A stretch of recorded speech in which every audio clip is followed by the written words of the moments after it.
Hey, welcome back to another video. This is another Steam sale video. This will be the last of the recommendations for what little money you have left to spend. It'll be the 5 and under video. If you haven't seen any of the other Steam sale videos, be sure to check the description box below where I did the must-buy games, the multiplayer games, the co-op games, and the 10 and under recommendation list. I'll be also doing one more video, just kind of a wrap up of the summer sale and kind of comparing what I bought last year to see if I even played the games here and what I ended up buying for this Steam summer sale. So be sure to subscribe to get the notification for that one. Mount & Blade, man, I have so many memories of this game. Mount & Blade in the first game and Mount & Blade Warband, wow. I love this game. I remember actually going on vacation when I was younger, playing the first Mount & Blade on a laptop on the kitchen table of like the apartments that you like rent or the resorts that you rent from. Instead of hanging out with family, I was playing Mount & Blade. So I've been playing this game for a while. Mount & Blade Warband is an absolutely amazing game. I mean, I've played this thing for 363 hours. Wow, dude, like I play this game a lot, and one of the main things about it is the mods on the game are insane. So it's a very heavily supported game. So you can play the vanilla experience of this game, but the mod support is absolutely ridiculous. I mean, you got you got it's like a feudal Japanese mod here where like it's kind of like playing Total War Shogun, like on my other recommendations, that's playing Total War Shogun 2, but now you can play it in Mount & Blade, and you got a Lord of the Rings mod. Like, there's so many awesome. You can even have a Star Wars mod on this now. It's absolutely insane. Mount & Blade is pretty much a blend of tactical and action combat in a game. Very real. They try to really capture kind of a realistic style of fighting. There is a new game coming out, Bannerlord, if it ever decides to come out. So this is a bit dated when you play it, but the amount of fun you have with it when you have your own armies and you are actually the general fighting alongside them. So it's pretty sweet, and you give them like general orders and stuff like that. But like, it's a really fun game. You're like traveling around on a map in more of kind of a Total War-esque style. Not really turn-based. It's live. It's actually the other game I mentioned. Remember, Freeman Guerrilla Warfare, one of my other videos. This is the game I was comparing it to, where you have that kind of style of map. It's like it's a live map where you're moving, everything moves. When you stop moving, the world pauses, and you go into these real-time battles. Right now, it's 75% off. It's $10. I don't know if you really need to get the DLCs, but some of the mods require it. The only one I really have is Napoleonic Wars, but they're really unnecessary. So you can just get the base game here for $5, and you're gonna get so much content there just because of the mods, and also from the vanilla base game. Dragon Age Origins, man, this game is a fantastic game. It's what, it's 75% off, $5. I didn't really play any of the DLC, so you don't have to get the DLCs if you don't want to. But if you want to spend a few bucks more, you could get the Ultimate Edition. But this is on the $5 list because I only played the Dragon Age Origins, and I actually don't even have the hours. This is a game I've actually bought a hard copy. One second. Dragon Age Origins. You don't realize how old the game is until you actually have a hard copy of it. Wow. Look, there's even actual artwork. You're not going to get this with the Steam version, but writing material and like tutorial stuff. Dude, I bought this from GameStop. What is this? What is this thing?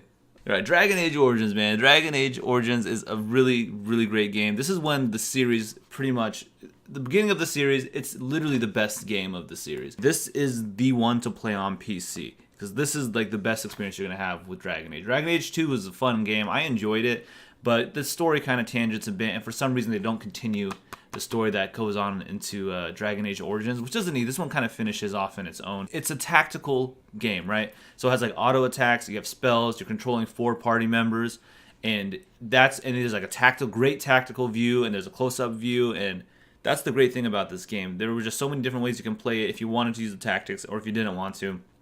You can just do it either way, depending on your difficulty level. Life is Strange. Wow, this game is amazing. So episode 1 is free, so there's no reason for you not to even bother trying it before the Steam summer sale is over. So then you can go back and you can pick it up for $5 for all the other episodes. It's pretty much what I did. I went and played the first episode free, and I'm like, okay, this is a great game. I really like this game, and I ended up loving it at the end. You get like about 18-ish, like I would say between 15 and 20, depending how much of it you're gonna cover. I think you could even beat it a little quicker than that. But I took my time a little bit, and I tried to find the little things. I never didn't find everything, but it's a really great game.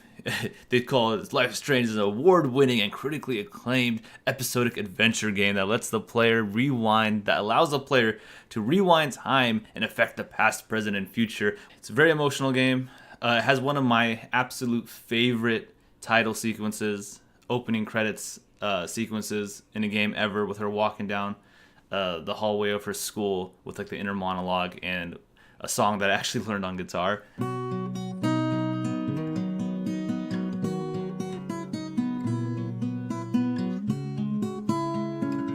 Play episode 1, see if you like it, and then pick it up for $5 because it's going to be a really good time.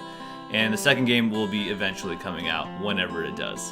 So Life is Strange, it does have release dates coming out September 27th, so of this year. So that's pretty soon. That's pretty quick. We'll be able to play it. And right now you can play the awesome adventures of Captain Spirit. I was kind of like indifferent to this one, to this story, to be honest. I'll be really honest. Like, I played it and I was like, I hope Life is Strange is about a different character, not about this kid. So I already mentioned Tomb Raider on another video when I was recommending Tomb Raider or Rise of the Tomb Raider, the little bit newer game of the series, also because the Shadow of the Tomb Raider is coming out pretty soon too. Tomb Raider is a really great game. This is when the series got its reboot pretty much, and it's got the change of direction it took into a more gritty, realistic type Tomb Raider game.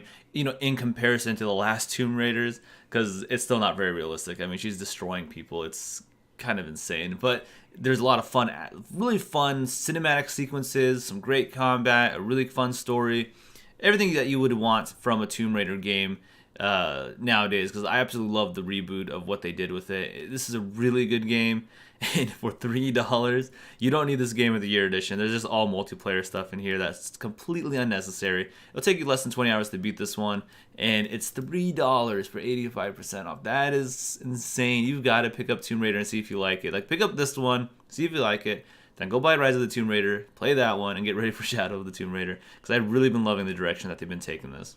Saints Row 4. This game is nuts, alright? This is like, as if, imagine Grand Theft Auto, but superhero style, or like Saints Row the Third, but with powers. It is absolutely a blast to play this game. This game is so much fun.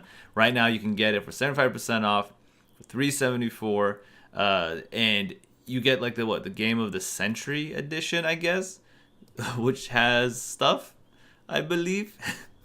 It's got, actually, you know what? Game of the Century looks pretty fun because they're all skins and stuff, and the skins are really cool. I would say pick up the Century, of the Game of the Year Century Edition. But if you don't want to get it for $5, you can get it for a little bit cheaper. But I would say you can pick it up with have a safe bet to get this Game of the Century Edition. Looks pretty good. The Witcher 2 Assassin of Kings Enhanced Edition, because you know CD Projekt Red, they love their consumers and they love to bring in new people to the series, and they don't want to punish them. So they, of course, released enhanced Game of the Year editions, definitive editions that include all of the DLCs they already added and all the good stuff that's already in the game. And they throw them all in there for you to enjoy, and they don't even sell the base game, so you don't get confused. And I played this one for 48 hours. It's a really great story. It's more linear than Witcher 3, so it's a much more linear experience, but that doesn't make it any worse. It's a really good game. This is pretty much why I played The Witcher 3 day one of release, and why I got The Witcher 3 right away without waiting for any reviews and stuff, because of how good The Witcher 2 was. And right now it's 85% off $3. It's a very playable game. It's not like the first Witcher game, which is very, very dated. This is like a huge improvement on the first game. So Dawn of Discovery, it's pretty much a strategy simulator. It's a city builder. It's really cool. It's a kind of like grid-based type thing, trying to optimize and grow your city as best you can. And it's just a massive time sink, dude. This game is absolutely nuts. The combat is pretty garbage, so I definitely recommend doing just a sandbox mode if you get this. It's 7% off, $2.49. Great deal for it. Black Desert Online. Black Desert Online, I have to I have to recommend this game because I've done a lot of coverage for it. I'll put all of the links to anything, the coverage, live streams, of all the other things I mentioned. I'll put that on the description box below, so check those out. But I have to recommend Black Desert Online because for $5, 50% off, even when it was $10, I'm like, oh, this game is amazing for $10 because it's a sandbox MMORPG and has really great combat. It has a really fun world to explore. There's no fast travel, so you really feel the size of the world when you're playing it. And it's a really great experience for $5. You can't really go wrong. There's just a lot of content. There's a lot of classes to play. and you just can level up everyone to level 50 if you felt like it. And if you want to go to a little bit of harder areas, it might be a little bit tougher because of the grind that ends up happening after level 50. And make sure, and the great thing about it is if you get this now, you get to jump into the XP boosted servers for 30 days, and so you really get a lot of that grind taken out, which is the main problem with Black Desert Online. It's the massive amount of grinding. I mean, like, a lot. More so than I've ever seen in any other game that I have played. I know there's some other games that probably have more, but this is the one that pretty much raised my grind tolerance just because of how intense it is on every single aspect of this game. But for $5, dude, you're getting a really good sandbox MMO experience just to experience what it is and what you and whether or not you like sandbox MMOs, and then you can be like, okay, this is something I do like, and then really look for other ones that are coming out. But for $5, it's a really good experience to have. You'll have one of the best character customizations I've seen in an MMO. So there's a lot of fun to be had here. All right, so that's it for the 5 and under games. Let me know what you ended up picking up during this summer Steam sale. Let me know if this helped you out at all, or if you didn't like some of the games I put on here. Make sure to comment below with all of that good stuff. Any recommendations you have for games that are 5 and under, or any recommendations of any games that I should probably pick up before the sale is over, because we only got a few more days left. It's right now recording this, it's the 2nd of July, and so we have like 3 more days. I don't know if it ends on the 5th or it ends through the 5th. Like and subscribe to get more content, and if you like the video and all that good stuff, enjoy the rest of the summer Steam sale. Hopefully you have some money left to buy some of these games. But if not, play the games that you bought. Definitely play the games that you bought. Alright, until next time, guys, take it easy. Yeah, whatever, dude.